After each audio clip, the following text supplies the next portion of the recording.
लोकसभा में करारी हार के बाद अब राजद ये रणनीति बना रही है कि विधानसभा का चुनाव किस तरीके से लड़ना है, क्योंकि विधानसभा अब ज़्यादा दूर नहीं है और विधानसभा पर अगर फोकस नहीं किया गया तो फिर काफ़ी नुकसान होगा। राजद ये समझ गई कि समय पर सब कुछ करना बिल्कुल सही है। अगर हम सब कुछ समय पर करेंगे तभी फायदा हमें होगा।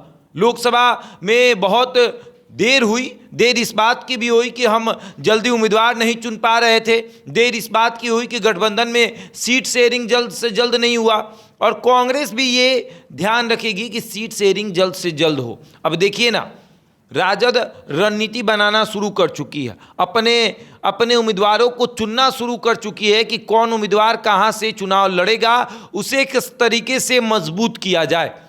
2025 का चुनाव अब ज़्यादा देर नहीं है। रणनीति बनाने और सब कुछ समझने में देर हो सकती है और इसीलिए रणनीति अभी से ही बननी शुरू हो गई है कि रणनीति किस तरीके से बने। रणनीति इस तरीके से बने कि सीट शेयरिंग जल्द से जल्द हो और उसके बाद जितना भी सीटें हों, जितनी भी सीटें पर हमें चुनाव लड़नी हो, सभी सीटों पर हम तैयारी शुरू कर दें और इस तरीके से तैयारी करें कि हमें फ़ायदा नज़र आए। और देखिए, तस्वीर अब धीरे धीरे साफ हो रही है। तेजस्वी यादव को भी पता है कि लोकसभा में नुकसान हुआ है।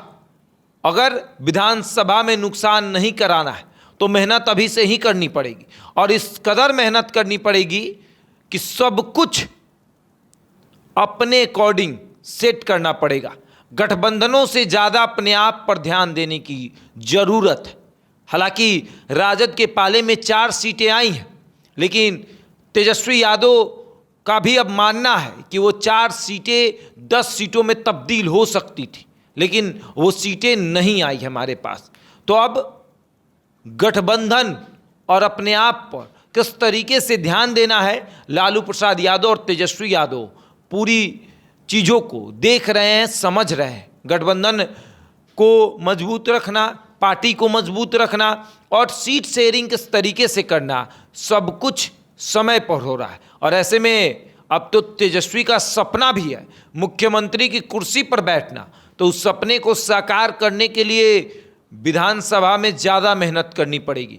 नहीं तो फिर वही होगा कि अंत में ये कहना पड़ेगा कि सबसे बड़ी पार्टी है लेकिन सरकार नहीं बना पाए। सरकार जेडीयू और भाजपा बना गई, मुख्यमंत्री फिर से नीतीश कुमार बन के चले गए। ये कहने से बचने के लिए अब तेजस्वी यादव अपने आप को मजबूत कर रहे हैं, तेजस्वी यादव अपनी फील्डिंग मजबूत कर रहे हैं और ये भी देख रहे हैं कि किसे कहाँ से चुनाव लड़ाया जाए। अगर आपके पास 10 से 20 हज़ार आपका अपना वोट है तो पार्टी आपको टिकट देगी, वरना चाहिए राम राम सलाम, आप घर जाइए, आपको टिकट नहीं मिलेगा।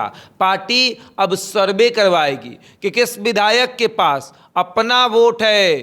पार्टी का वोट छोड़ दीजिए, अपना वोट कितना है। अगर आपका अपना वोट 10,000 है तब पार्टी आपको टिकट देगी। अब ये भी देखने वाली बात होगी। बहरहाल इस खबर में इतना ही। बने हमारे साथ और देखते रहें द इंडिया टॉप।